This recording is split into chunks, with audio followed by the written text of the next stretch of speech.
नंदुरबार जिल्ह्यात जगविख्यात असलेल्या सारंगखेडा घोडे बाजाराला आज दत्त जयंतीपासून सुरुवात झाली आहे। महानुभाव पंथाचे श्रद्धास्थान असलेल्या एकमुखी दत्ताच्या दर्शनासाठी आज पंचक्रोशीतल्या भाविकांनी या ठिकाणी मोठ्या प्रमाणात गर्दी केली होती। या ठिकाणी भरणारा घोडे बाजार हा आकर्षणाचे केंद्रबिंदू असतो। यंदा या घोडे बाजारात 2000हून अधिक घोडे खरेदी विक्रीसाठी दाखल झाले आहेत। घोड्यांच्या विविध कलागुणांना वाव देण्यासाठी या ठिकाणी घोड्याच्या विविध स्पर्धांचे देखील आयोजन केले जात असते। अशातच सांस्कृतिक कार्यक्रमाच्या मेजवानीद्वारे पुढील 15 दिवस या ठिकाणी पर्यटकांची चहलपहल पाहावयास मिळणार आहे। आणि काय हे सगळं यासमात सुस्वागतम चेतक फेस्टिवल खरं म्हणजे यावर्षी आता आजपासून सुरुवात होते आहे आणि यावर्षी दरवर्षीप्रमाणे आम्ही अश्वांच्या वेगवेगळ्या स्पर्धा इथं घेत आहोत।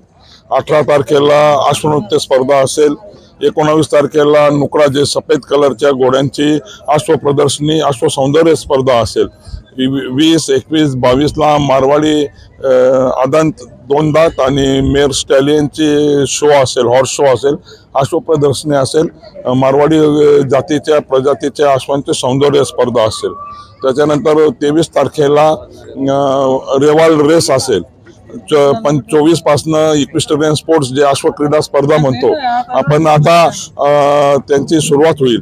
आणि महाराष्ट्र सरकारचे मी आभार मानेल की मागच्या काळामध्ये मागच्या वर्षी महाराष्ट्र सरकारने अश्व क्रीडा स्पर्धांना आपल्या याच्यामध्ये घेतलं आणि त्याच्यामध्ये मुलांना जो नॅशनल खेळेल, जो स्टेट खेळेल त्यांना 10वी 12वी मध्ये त्यांचं पर्सेंटेज वाढणार आहे।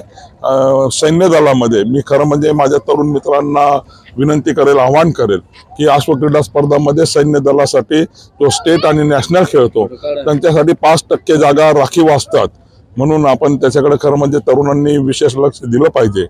आम्ही याच्यासाठी या सर्व स्पर्धांचं आयोजन करतो कारण याच्यातनं मागच्या वर्षी सारंगखेड्याच्या चेतक इक्वाइन प्रीमियर लीग मध्ये ज्या स्पर्धकांनी भाग घेतला त्याच्यातनं एका स्पर्धक एशियापर्यंत गेला आणि एशियामध्ये एशियन गेम्स मध्ये त्यांनी मेडल मिळवला। ही सारंगखेड्याची खरं म्हणजे आज आपल्याला देण म्हणता येईल।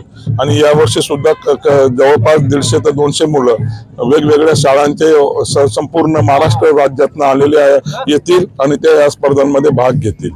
हे मुख्य आकर्षण असेल।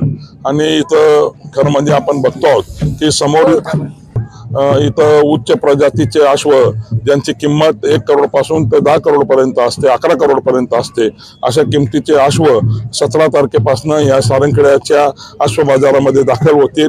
देशातला सर्वात उंच घोडा तो पण जयपूरवरून निघालेला आहे आणि तो पण 2-3 दिवसामध्ये या सारंगखेड्याच्या अश्व मेळ्यामध्ये चेतक महोत्सवामध्ये सामील होईल।